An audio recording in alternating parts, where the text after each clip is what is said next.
Today we're going to look at one of the most peculiar and unusual species of rhododendron, and also one of the very last to flower. And we're going to look at Rhododendron rhabdotum.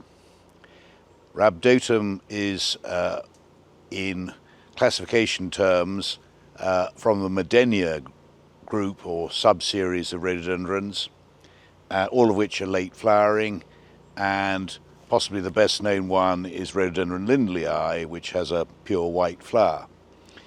Rhododendron rhabdotum was introduced into the UK in 1925 by Kingdom Ward.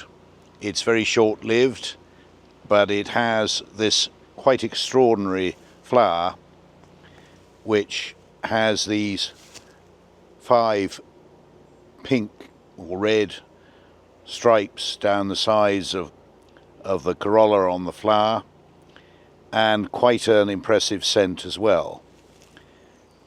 In the wild, this would grow saprophytically. It would grow out of dead tree stumps and dead trees, and in sort of concoctions of branches and twigs high up in the tree canopy where there was enough moisture for it. With us, it lives only about 20 years or so, and it won't grow from cuttings. It can only be grown from seed. But when it flowers in mid to late July, it is really quite exceptional. It starts off with a bit of a greeny colour to the flowers, and as they open more, they go much more white. But from a distance, what you see is this extraordinary stripe. Now, this plant used to grow at Caerhays many moons ago. I remember it in childhood.